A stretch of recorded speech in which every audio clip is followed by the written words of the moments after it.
тэгвэл ийм эмчилгээний арга барилын талаар ярил зөвхөн хоёулаа ярихдаа сэтгэл зүйчид бол ингээд ярилцдаг тийм. Одоо миний мэдхээр кино минь дээрээс харсан юмар бол ярилцдаг. Ийм эмзүйн одоо клиник юу гэдэг юм бол эмийн аргаар эмчилдэг гэж тийм. Өшөө арга барил гэдэг үү? Одоо ер нь ингээд психиатри буюу одоо сэтгцийн эмчтэй сэтгцийн эмнэлэг гэсэн хөгжлөлөөс харахад бол анх Францаас үүссэн. Тийм үү? Тийм. Францад хамгийн анх психиатри буюу сэтгцийн эмнэлэг гэж үүсчихсэн. Яагаад тэгэхээр нөгөө нэг одоо хүмүүс яасан галзуурсан, солиорсон тийм бурц байдалд орсон чинь нийгэмд аюултай гэж харагдангууд тэдний чинь нөгөө нэг одоо түүхэн талаас нь сонирхож ирэхэд хордог тийм нийгмээс тусгаарлаж авах. Яагаад гэвэл аюултай юм байна гэдэг тийм. Тэгээд шорон шиг хордог тийм ингээл цванкс яка буюу ингээд нөгөө хүлдэг тийм нэг юм хувц оруулаад ингээд гар хөлөнд хөрчдөг ч юм уу хөдлөхгүй тулд хөл гарын ингээд хорчдөг ч юм уу тийм. Одоо тэгэл яг сэтгцийн эмнэлэг энэ бол ерөнхийдөө люксус гэж хэлэх юм уу тийм.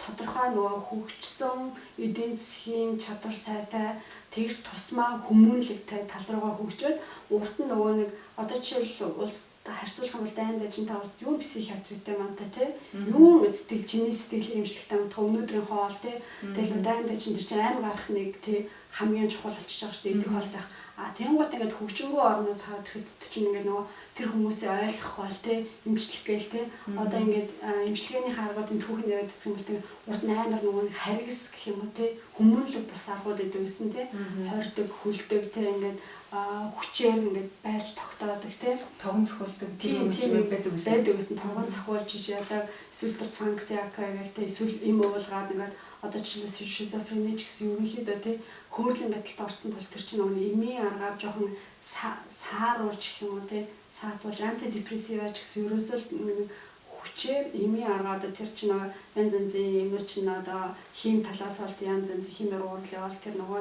тархинд байгаа тэр нөгөө нейронуудыг чинь ингээд хөөрлийн байдалтай ингээд саатуулах бол жоохон дамжуулаад ингээд саад 100 үүдэлтэй байдлаар тэрийн сэргээхтэй дэмжих тийм үйлчлэгээтэй байгаа байхгүй юу?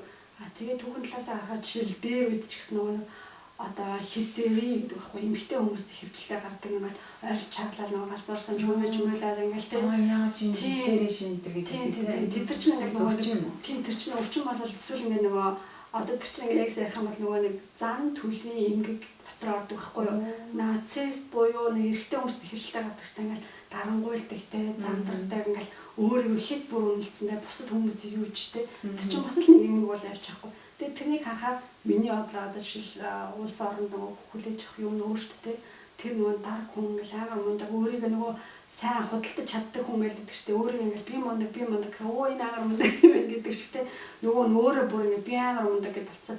Яг тэр чинь бас л нэг юм нэг зан төлөв юм нэг шинжтэй эмэгтэй өндөр хөвшлээ гаддаг гэдэг шиг ингээл хитрхи ингээл уйлж ойрлол та ингээл бохимдаал ингээл чадлал ингээл тэрээга хүмүүс чинь бас дээрөөд одоо юу гэдэг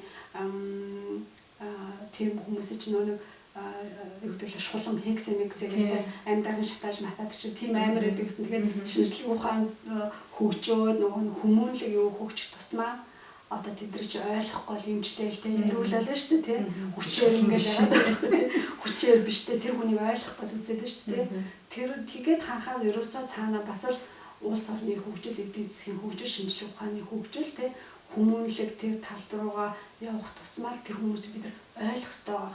Яа тэр хүмүүс ингээд бачимдаал хүмүүсэл ингээд илүү ингээд содон харагдал те авир азан авир ингээд харьцаж байгаа ингээд гаргаж байгаа юм уусам ч гэсэн тэгээд тэр хүн чинь орчтойгоо ингээд юу яаж чадахгүй тэрсэлтэй ингээд байж чадахгүй бачимдаад байгаа байхгүй.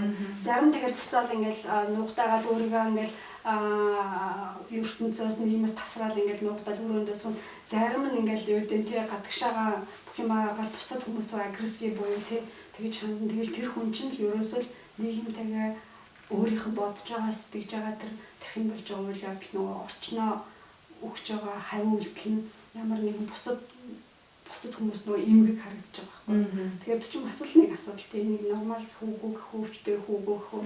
Тэгээ харахаар зэрэг ерөөсөө хүмүүнлэг нийгэм болох тусмаа тэр нөгөө өвчтэй гэж хэлхийн асан тийм сэтгцийн асуудалтай хүмүүсийг ойлгох гэж үзээд эмчилгээ тийм янз янз хүнсч чинь одоо бүр ингээд жишээл бид нар одоо оюут намтай ямар эмчилгээний аргууд байдаг вэ те шизофрен чинь бүр ингээд психоз буюу маш хүнд хэлбэрийн те өвчин штэ тэр ч одоо жишээл бодит орчин бас бодит бус орчин гэдэг ингээд тэрнийг салгаж чадхаарсан хүмүүс байдаг чинь тий. Тэгэл хин юм хардаг ч гэдэм үү тий. Халюцинацион ван гэх юмыг төсөөлөл байхгүй юмыг байгаа юм шиг хараал тий. Жишээл бид нар эмдэг дээр яж ахныг охин ингээл яг ингээд нөгөө нэг эмчийн үзлэг гэдэг штэ. Тэн чинь ингээд нөгөө эмчнэр сэтгэл зүйч бүгдээр суугаад нэг нэгээр нь дуудаал ингээд сонсдог тий. Яаж юу ч юм болохгүй байна. Юу ч чамайг шаналгаж чинь тий. Юу санаанд ч нийлэхгүй байна. Яамаар ингээд асуудаг тий. Тэгээд ингээд сонсоход нөгөө хүмүүс чинь тий хүн ингээд сонсоод ингээд ойлгоод ихээр тэр хүн ч угаасаа бас тайвширч байгаа байхгүй. Үгүй ингээд төлөөлөх тэр хүн ч улам бачимдал тий ингээд учир олохгүй шүү. Хүн чинь ерөөсөө хүн улам тэгэхээр хүч хийх яах вэ? Хүчээр тусмаа тэр чинь тэрстэл улам л нөгөө хүндрэн тий. Одоо ингээд одоо германчил хөгж тусмаа энэ хүмүүсийг ойлгох хэрэгтэй байна, сонсох хэрэгтэй байна тий. Тэгээд туслах хэрэгтэй байна тий. Ингээд янз янз. Тэгэл ингээд асууж авах бид нар бол тий. За одоо яаж юм, юу болж юм, юу болсон, юу таалагдахгүй байсан тий. Яасан ингээд тэгэл тэр чинь янз янз нөгөө нэг 7 хоног бас нөгөө эмчилгээнүүдийн юм үр дүнгээ үзэхэл тий. За юу яаж юм, ямар юм, юу чамд зовоож, ямар ингээд асах шишэд тий. Тэгээд сонсоод үзэхээр жишээ тэр чинь ингээд янз янз юм ярина шүү дээ. Одоо хитрхи түрүүний шизофрен буюу нөгөө тэн дээр ярьж хахтал нөгөө хийм үздэг хүмүүс чинь тий. Жишээл нэг өхөн гэж яаж хахт чинь тэр нөгөө сэтгэлийн нөгөө хөөрөл гутгалын байдал нь илт мэдэгдэх тэдэн сараар ингээл юу амьд дээр имжлүүлж байгаа штэ. Тэгэл заримдаа ингээл амар ингээл нүрэмэ будал амар хөөрхөн болцсон гой хуц мцаа өмцөн ингээл хийж заримдаа бүр амьд байгаа нөгөө мэддэггүй ингээл тий. Юу яг нүж ярих байхгүй л тий.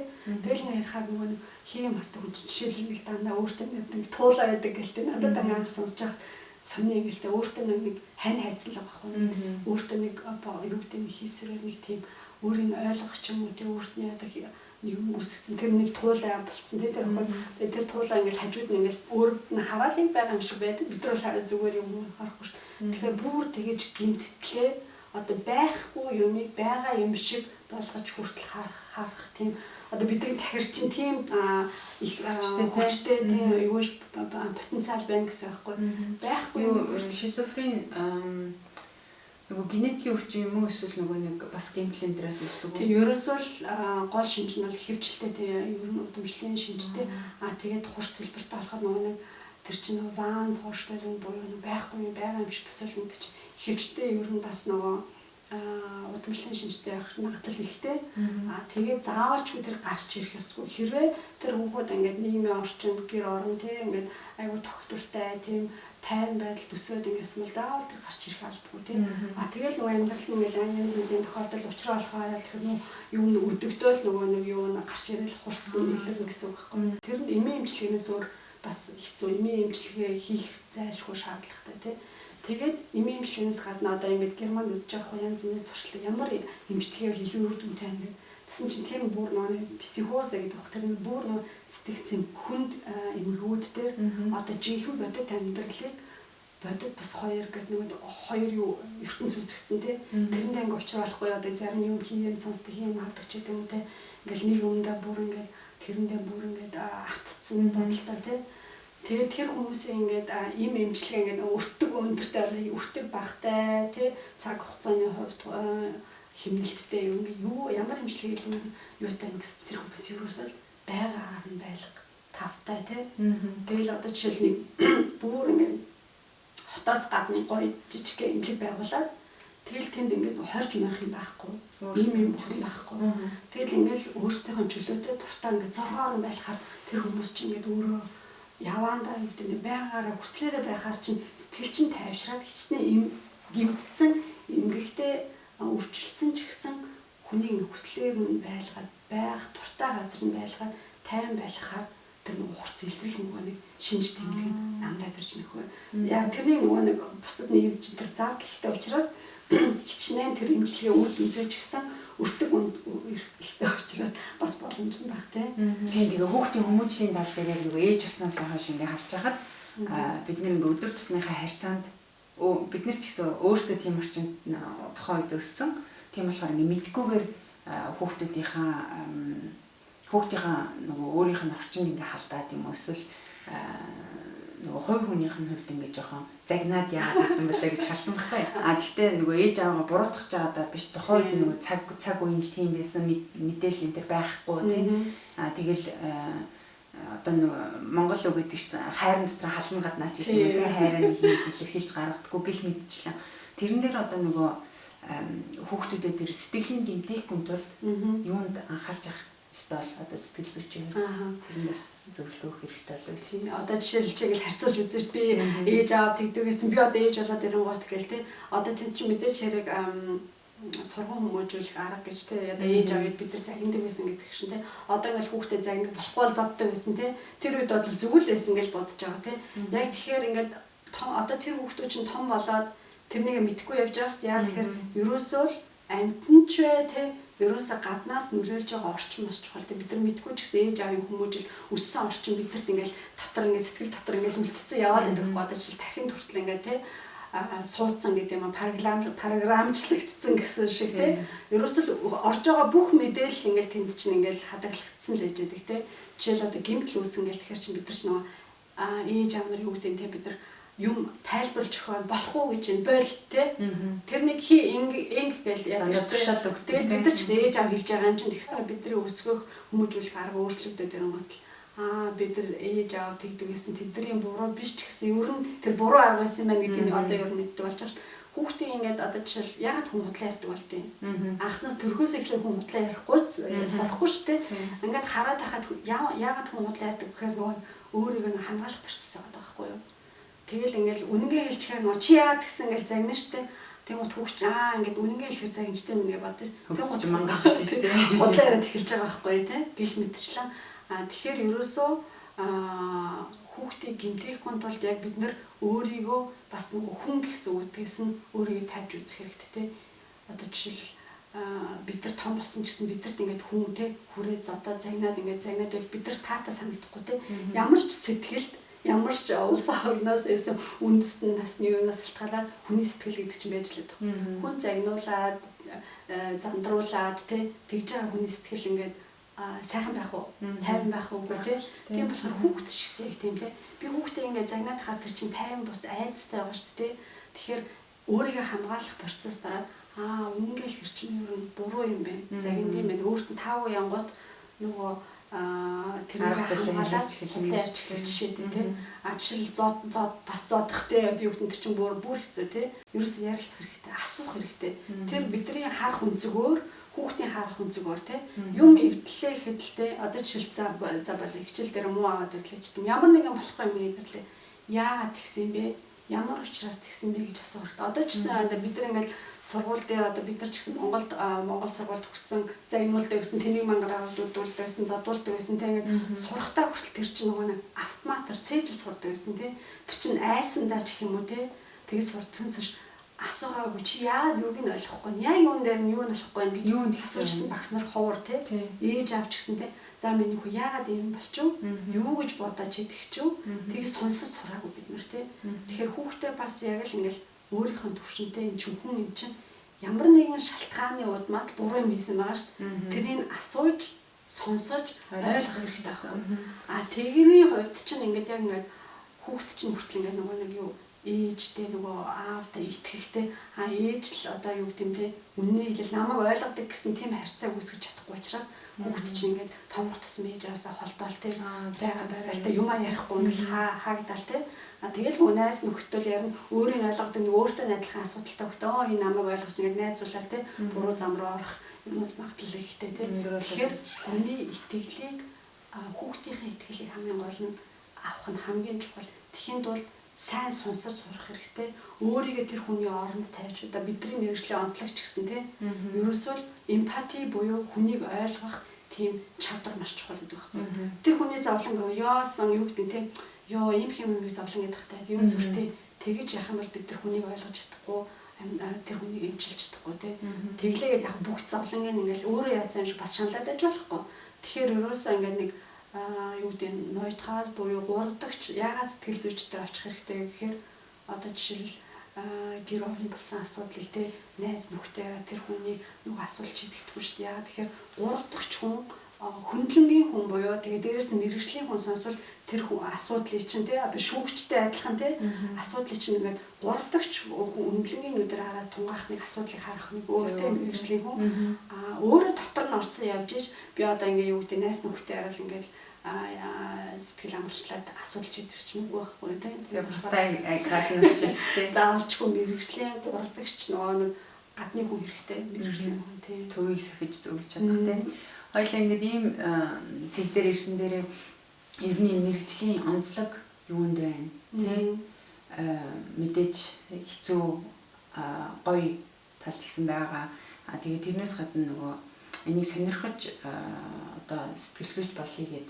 бодож байгаа хүүхэд залуучууд байдсан сонсч ичээс магадгүй шүү дээ тэгэх юм бол тэднэр тандад ямар зөвлөгөө өгөх вэ за тэгэхээр бас нөгөө нэг юу гэдэг мэдээж хэрэг өөрөө хүсэх хэрэгтэй сонирхох хэрэгтэй тэгээ ингээд юу гэдэг техник сонирхдаг хүн тэгээ цаанаас нэг өгөгдөл шүү дээ сонирхолтой дуртай юм хүнийг сонсож сурч чадах тийм бас төвчээр хэрэгтэй ойлгох тий өөрийгөө тэр хүний оронд юм шиг тий тавьж тэр хүний асуудлыг тий зовлон гэхээс илүү одоо би жишээлбэл тий ингээл хүмүүсээ сонсохоор сэтгцэн юм чинь данаа л ингээл зовлон яасан тий сэтгэл гутарсан зовсон тий янз янзын хүмүүсийн зовлон сонсоод хэцүү биш үү гэх тий мэдээч хэцүү тэрнээс бас өөрийгөө хамгаалах хэрэгтэй одоо мэрэгжлийн хувьд тий тэгэхэд бол ажил одоо юу гэдэг ажил дээр болсон юм гэрлүү аваад явж чадахгүй тэр хүний зовлон би өөрөө барьж байгаа тэр хүн яасан эцэг юм зовоод ажиллахгүй гэхдээ тэрнийг салгаж сурах хэрэгтэй. Тэгээд бас биднэрт бас нөгөө психогигиенэ буюу сэтгцэн эрүүл мэнд те одоо халдвар гүйжүүлэлт гэдэг юм уу те утгаараа өөртөө хамгаалах бас те юу тэгээд тодорхой мэрэгжлийн хүмүүстэй хоорондоо би одоо жишээл би гэхэд те тийм нэг хүнтэй ойлголцохгүй шүү дээ тэр хүнийг би юус ингээд хүн л юм чинь бид нар бас өөртөө хүлэмж би хүн болгоны өвчин зовлон ойлгоод ингээд яаж чадахгүй ойлголцохгүй ингээд нөгөө бит хоёрын харилцаа нэг л болохгүй шүү дээ нэг л ихтгэлцэж өгөхгүй нэг л тийм үйлчлүүлэгчтэй мэрэгжлийн хувьд тэгэн гот бас болж сурах хэрэгтэй тий тэгэн гот мэрэгжлийн хүмүүс хоорондоо яриад тэр бол хамгийн эрүүл нөгөө юу өөрийгөө хамгаалахын тулд би энэ хүнтэй энэ өвчтөнтэй би яаж чадахгүй байна чи явж чадахгүй тий тэрнийг өвчтөнтэй айр өөр юугаар яаж тайлбарлаад нэг тэрнээс бас зайлсхийж өөрийгөө сурах хэрэгтэй үнэхээр би чадахгүй бол жишээл бид нарыг одоо нөгөө одоо яг л сэтгэл засалж гэсэн нөгөө имчилгээний нөгөө юу ааштай нарийн мэрэгжил тэн дээр ингээл 2 3 хүүхд ингээл те залуучууд би ерөөсөй чадахгүй байна би одоо өөрийгөө сайн сэтгэл зүйч болж чадна гэж бодсоч би чадахгүй ингээд те нөгөө хүний өвчтний ярьсан юм их те одоо өвчлүүлэгч амар хүнд түүх ярьсан юм байна л да тэр нь бүр нүдэнд нь харагдаад бид нар ярихтаа уйлаа те ингээд тэрнийг ярихад бодвол тэр дайманд явжсэн те ингээл амар хэцүү ярьсан би тэрнийг ингээд бодохоор хүртэл би тийм болохоор ерөөсөө би мэрэгчлээс харахаар шийдлээ би чадахгүй мэн болж байгаа байхгүй юу. Тэгээ бас хүн өөрөө сонсож чадах хэрэгтэй тий. Би чадахгүй тий сэтгэлийн одоо нэг тогтвортой тий хитрхи ингээл хэлбэлзээлэдэг тий амар уярамтгай ч юм уу эсвэл ингээл амар хүйтэн тий бас өөрийгөө бас сонсож сурах би чадахгүй тий. Өөрийнхөө тий сэтгцэн эрүүл мэндийг хамгаалах тэр аргуудаа сурах хэрэгтэй. Одоо бусад мэрэгжлийн хүмүүстэй бид нар супервизион буюу ингээд хоорондоо сэтгэл зүйч нар хараад би ийм асуудалтай би бас л хүн юм чинь те ийм байна ийм одоо үйлчлүүлэгчтэй би харьж чадахгүй байна те нэг л болохгүй байна те чи явах уу гэж солилцох тийм бас байна. Тэр супервизион гэдэг чинь юм мэрэгжлийн зөвлөгөө мэрэгчлүүд хоорондоо зөвлөдөд ингээд те нэг нэгэндээ бас тусалж ин гэсэн үг шүү. Тэгэхээр бас хүн өөрийгөө хичнээн ингээд сонирхлоор би ингээд амар гоё сэтгэл зүйч болмоор юм ч гэдэг юм уу бас жоохон өөрийгөө таньж мэдэх хэрэгтэй те. Тэгээ бас хүн эмпати буюу хүнийг одоо ойлгох чадвар тэр хүний оронд өөрийгөө тавьж сурах одоо бас нэг түрүүний нөгөө асуултан дээр тий ээж хүүхдүүдээ одоо жишээлбэл яаж хүмүүжлийн тал дээр ихээр ээж хүн ч гэсэн би өөрөө хүүхдээс юм чинь би хүүхдтэй байхдаас тэгдэг байсан шүү дээ. Тэр талаасаа бас мартчихдаг байхгүй. Тэр хүүхдээ чи тэгэж ингээл гэж загнаал те яахаа чи ойлгодгүй яагаад чи сахилахгүй зүгээр суугаад өгөөч гэл те тэр хүүхд чинь болохгүй л шүү дээ. Яагаад ингэж тэрнээ сонирхоод хүүхэд болохоороо би ч гэсэн хүүхд тахта тэгдэг байсан ч гэдэг юм. Өөрийгөө тэр хүний оронд тавьж бодож нэг ойлгож сурах хэрэгтэй. Тийм чадвар байна уу те. Чиний мэрэгчлээ одоо ингээм хамгийн их дуртай хамгийн баяр одоо нэг жаргалдаг юм юу байдаг вэ? Тэг хүмүүс угаасаа л те ингээд үр дүнгийн үзэл те хүмүүс ингээл хурц ивэл ингээл надад амар би ингээл ингээл ирэхээр надад ингээд гарахтаа хүртэл ингээл амар баярлалаа те ингээд амар сэтгэл тайвшраад гоё боллоо те одоо би ойлгож ин ч гэдэг юм уу те үр дүнгээ хэлээш нөгөө хариу нөгөө нэг баярлалаа гэсэн те ингээд нөгөө хүн цаанаасаа ингээл бүр ингээл гонцон гутарч юугаа чарахаа мэдхгүй те ингээл жоохон удаан яхаар нөгөө хүч төлөвшөөл те одоо төлөвшөөд жоохон өөрчлөлт орол те нүдэн сэргээл те ингээл асуудлуудаа нэг нэгээр нь шийдэж сураад ч гэдэг юм уу те зөвлөгөөний дагуу одоо тэгээрээ ингээд даалгавар өгнө шүү дээ бид нар чинь те за тэгвэл тэгээд үз ингээд үз те тэгээд ингээд яг хөтлөөд үзтэй ингээд өөрийгөө сонсож үзэх хэрэгтэй яг нэг хэцүү болсон үедээ нөгөө нэг тэр үедээ нөгөө янз янз заах хэрэглээл те нөгөө буруу зуршлаа сайхан бол гих мэт нөгөө даалгавар биелүүлдэг нөгөө сайн нөгөө үйлчлүүлэгч нар те тэр үйлчээд гэх юм уу те ингээд яг өөрөө ингээд хүчтэй өдөр тутмын ингээд мэдэгдэн шүү дээ. Нүүрнийхээ юмнаас өөрийнх нь чинь ороод ирдэг. Тэгэл өөрөө нэг бие даагаад гэдэг юм те асуудлуудаа шийдэл ингээд үр дүн гараад ирэхээр за ямарчлээсэн те хэрэгтэй л ямарчлээсэн нэг хүн ч гэсэн те ингээд ямарчлээсэн арай илүү тусалж чадчихээн те мэрэгжлийнхэн бас нэг гэдэг юм уу те үр дүнгийн үзэж байна гэж харахад бол бас гоё байдаг. Энэ нөгөө сэтгэл зүйн шинжлэх ухаанаар одоо эхлээд мэдээж нөгөө эмчнэр шиг суурьаа сурна шүү дээ. Тэгэхэд нөгөө үндсэн гол суур мэдлийн ямар шинжлэх ухааны мэдлэгээс эхлээд нөгөө сурч гэсэн юм. Өө эн чин бодоо юу би физиологиасаа бид нар ингээд анх жишээ нь сургам талаас олвол жишээл ерөнхий сэтгэл судлал гэдэг байгаа. Тэнд чи ерөөсөө одоо тархинд болж байгаа бүх процесс шүү дээ. Анхаарал гэж юу яг тогтоолт гэж юу юм. Одоо тэгээд бүх нөгөө тэдрээсээ ерөнхий мэдлэгөө тэгээд анатом физиолог хүний тарих ямар бүтцтэй, ямар тарих юу хамааралтай юуны одоо юу гэдэг хараа ойл тогтоол ямар тэр бүгднийг мэдэх хэвээр. Одоо анаах талаасаа жоохон мэдлэгтэй байх хэвээр. Тэгээд бас нөгөө статистик буюу тоо тий одоо бид нар ч нөгөө сэтгэл судлалч нэг талаар байгалийн шинжлэх ухаан яагаад гэвэл бид нар туршилт хийдэг тий хэмждэг багцтай байх хэвээр тэгээ судалдаг учраас судалгааны нөгөө объект байдаг учраас нэг бол байгалийн шинжлэх ухаан болох гэдэг нөгөө талаас хүнтэй харилцаа одоо юутай болохоор нийгмийн шинжлэх ухаан болох гэдэг тий ер нь нэг жоохон холимог шинжлэх ухаан гэх юм уу тий тэгэхээр бид нар ч нөгөө аргачлал байгаа шүү тий одоо боловсруулдаг уншаад тогтоод ингээл судлаач болох юм бол тэ судалгааны арга техник хэрэгтэй тий боловсруулах арга хэрэгтэй. Тэгэхээр бас тооны мэдлэгтэй нөгөө статистикийн мэдлэгтэй байх хэрэгтэй нөгөө арга боловсруулах хэрэгтэй тий гэх мэтчлэн олон талын бас юу мэдлэг. Тэгэхээр чи математик, нийгмийн ухаан, тэгээд антом физиологи тий тэгээ сургам одоо хүмүүжүүлэх ерөөсөл бүх юуг хамарч ижил явах бол өргөн мэдлэгтэй байж бүр туйлшрах нь хайшин тий ерөөсөл талын мэдлэг. Тэгээд одоо ингээл этнопсихолог буюу тий одоо ингээд юу штэ ёс зүй тэгээд нөгөө нэг үндэстний сэтгэл зүйн монголчуудын сэтгэл зүй герман хүмүүс яад ингээл тэгэхээр тэр чинь уул үндэст нөгөө соёлын юунууд болоод явчин тий би герман хүнийг соёлыг нь ойлгохгүй уг үнцнийг ойлгохгүй тэр хүний асуудлыг би ойлгохгүй шүү дээ тэрэн шиг тий одоо монголд жишээл асуудал биш вэ шүү дээ тий тэр чинь герман тэр чинь асуудал бол тий тэр хүн герман хүн гэсэн утгаараа тэр соёлынхаа юуг ч цаад юуг нь учрыг нь ойлгоогүй хүмүүсийн хааж амьдралыг сайн мэдгүй тэр хүмүүс юу гэдэг яаж сэтгэлийг сайн ойлгоогүй ч би тэр хүний зовлон ойлгохгүй тийм. Тэгэхээр тэр соёл нийгэмдээ бас орж нөгөө нэг хүмүүсийнхээ асуудлыг сайн ойлгосон байх хэрэгтэй. Жишээл би одоо юу гэдэг одоо жишээл хүн орж ирэлтэй маш олон нөгөө юу гэдэг олон талын мэдлэг мэдээлэлтэй хэрэгтэй. Тийм хүн зөвлөгөөг мэдчих угаасаа тийм амар ажил биш тийм. Энэ сэтгэл зүйн шинжлэх ухааны одоо гол зорилго тийм юу гэдгийг яагаад заавал ингэ сэтгэлийг би судалгаа ингэ байж хаад чинь сэтгэлийг биш ингэ давхар судалж явах хэрэгтэй. Яг шаардлага нь байна л да тийм ингээд зайлшгүй байх хэрэгтэй гэдгийг харагдаж байна. Гэхдээ яг зорилго нь хүнийг одоо ямар байдал байлгахад ингээд ойлгох гэж хичээдэг тийм бол ойлгож байна тийм. За тэгэхээр ер нь бас айгүй өргөн хүрээг хамаарсан асуулттай. Ерөөсөө бид нар ойлгох за ингээд хүний бие гэдэг юм сэтгэл гэж нэг юм бас барьцгүй юм байгаад гэдэг юм байна тийм. Одоо хүн ч гэсэн өөрөө ингээл зүрхэн одоо эргүүлээдэг тийм бүх идэрхт нэрүүл мөртлөл ингээл би өвчтэй юм шиг тийм ингээл нэг л болохгүй ингээл хүн өөрөө ингэ мэддэг шүү дээ.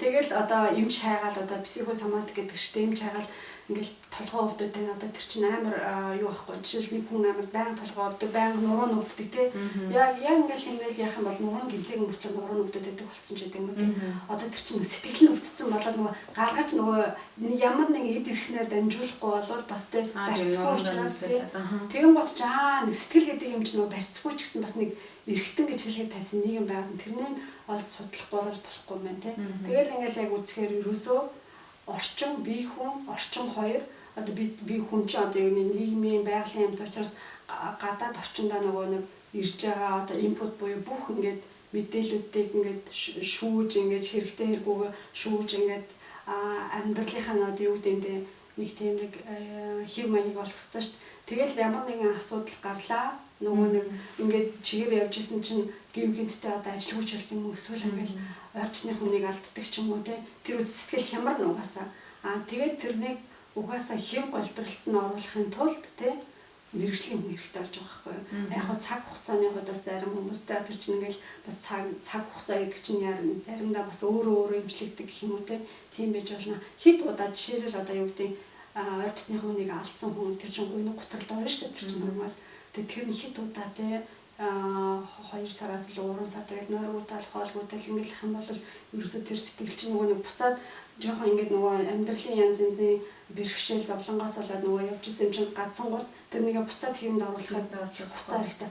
Орч чадахгүй байгаад нэг гэх юм бол ерөөсө зан сэтгэлийн ерөөсө бүр татваршин ном дэмжлэхгүй л болвол те угаасаа биеийн ч өвдсөн те сэтгэлээд байгаа тийм учраас тэр нь заавалчгүй мэрэгжлийн нөгөө сэтгэл зүйч нар хэрэгтэй болж таарна. Тэрнийгээ ч нөгөө би ерөөсөө л те цаанаал нь гадна нөгөө хажууд нэг хүмүүс чинь ерөөсөө л нэг л биш те юм байдгүй те ч өөр ч гэсэн хүмүүс шүү дээ. Бид яагаад байгаагаа мэдгүй те ингээл толгой өвдөөлөдөг те толгойн зэрэг алах зүгээр нуруу өвдөөлөдөг нуруу зүгээр зүрхнээ савлаад байдаг те зүрхний бичлэг хийлээ зүрхэн зүгээр юм те гэтэл ингээл бүр тэр чинь нөгөө нэг бие сэтгэл нь өвдсөн нөгөө нэг бие эдэрхт нөгөө ингээл өөр сигнал өгөх болохгүй байна те ерөөсөө би чадахгүй байна гэсэн үг те тэр тохиог өгөөд юм гэсэн.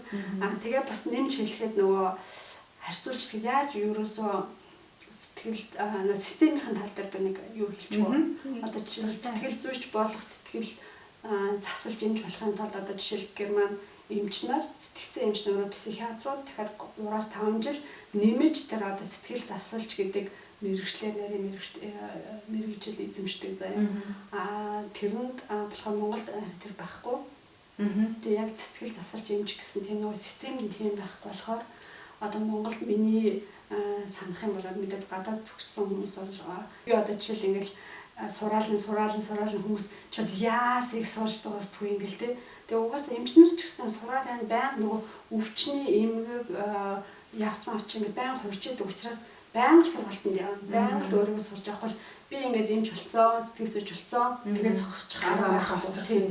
Тэгэл байнга ерөөсөө байнгын нэмэл сураалах бол тэгээд сэтгэл гэдэг чинь нөгөө нэг өвдөлт чинь тийм орчинтойгоо орчлол нөгөө нэг илэрх шинж тэмдгэн гэсэн өөрчлөлт хийдэг хүн болгоо ингээл нэг онш тавил ийм ингээд харьцгалж болохгүй хүн болгон тийм янз янз илэрх жишээтэй тийм яг ингээл онш тавил ийм өвчтэй байд ийм юм бичиж өгөн тийм байхгүй учраас тийм нөгөө рецепт буюу тийм нөгөө юу гэхлээ жор байхгүй учраас би өөрөө сэтгэл зүйчд өөртөө тийм байнга өөрийгөө хөгжүүлж явах хэрэгтэй. Маш тийм соргогтэй ингээд юмыг ингэж юу гэдэг харьцуулж. Ерөөсөө бид нар чинь яг ингээд сонсох юм бол асуудал гарлаа, асуудлыг шийдэх гарцыг бид нар нэг хамтарч ирдэг өөрөө гарцыг гарцыг зааж өгнө гэсэн үг тийм. Сэтгэл зүйн шинжлэх ухааны гол зорилго. Ерөөсөө бид нар чинь нэг хүн болгон тийм хүүхэд чинь ингээд аз жаргалтай нэг тийм тайван нэг тийм сэтгэл нэг тайван гэдэг юм уу наад шалгалтай тийм юм босогдож байна. Тэгээд нөгөө янз янзын амьдралын янз янзын асуудлаас болоод тэр чинь нөгөө нэг сэтгэл чинь өвдөн гэдэг чинь гунж гутрантай хитрхи байн гутраад ах хэцүү байн хөөрөд ах хэцүү тий одоо жишээ байн хөөрлийн баянган баяр баясгалантай байх чинь бас л юм гээд тий одоо жишээ мани гэдэг одоо буюу нөгөө бипола гэж байдаг байхгүй юу тэр нөгөө хоёр туйлд өвчин гээд яг тэр бол бас илбэг гэдэг тий мэдхгүй ч гэсэн гинт заримдаа хүмүүс ууста нэрэ бараг л би дэлхийг одоо өөрчлөнөөс амар шин нөгөө нэг санаанууд гарсан тийм юм ярина юм ч юм ерөөсөө бүх юм ихэд амархан санагдал тийм готой гів гинт ингээл нөгөө саадлын тийм нөгөө депрессив юунд орохоор зэрэг тийм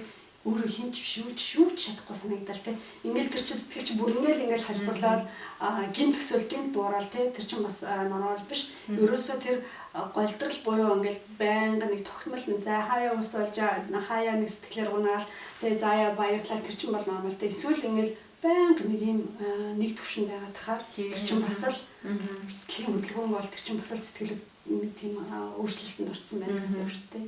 Тэгээ тэр голдролт нь ерөнхийдөө нэг графикаар харуулах юм бол ерөн сэтгэл гэдэг иймэрхүү байх те тогтмол графикаар үзүүлэх юм бол жоохон дэшөө эсвэл жоохон нооштой бол те тиймэрхүү хазаалт нэг юунаас гараад ирэхээр л хүмүүс болчлаа гэсэн үг байхгүй. Зөв тэр нэг тэр баланс буюу тэр тэнцвэртэй байдал олохын тулд хүн өөрөө олж чадахгүй бол бидний тусламж хэрэгтэй шүү дээ. Мэргэжлийн тэгээд буцаал нэг жоохон зөв хэл юунд нь голдролт нь оруулаад тэг хэмжээнд байж ах юм бол тэр хүн тэр л юм үндсэн зорилго юм гэх юм үү. Одоо сэтгэл зүйчдийн энэ бас шинжлэх ухааны тийм үү. За тэгээд айгүй сонирхолтой гоё яриа боллоо тий. Тэгээд надад ч гэсэн хэрэгтэй мэдээлэл зөндөө гарч ирлээ. Тэгээд үзэх хүмүүстэй хэрэгтэй мэдээлэл одоо мэдхгүй юм ин мэддэг болгож өгсөн эсвэл өө эн чинь юм байдаг юм байна гэд эсвэл тэрийгэ өшөө ингээл авшруулаа судлах тийм зөндөө гарч ирсэн байх гэдэгт найдаж байна. Тэгээд дахин баярлалаа. За бас хэрэгтэй юм хэлж чадсан бол бас тэ баяртай. Бас маш өргөн сэрэтэй хүрээтэй сэдв учраас тэ бас нэг доор ингээ бүгднийг бадж яхаж хэцүү юм тийм. Ингээ ярин дундаа ч гэсэн харж байгаа юм чинь маш том ингээ бас гүнзгий орчих гээд байх юм. Би өөрөө ч гэсэн юм тийм нэг сэтгэлгээ хайлаад авах бас тийм. Тийм тэгээд төгсгөлт нь хэлэх үгийг чамд үлдээ. За.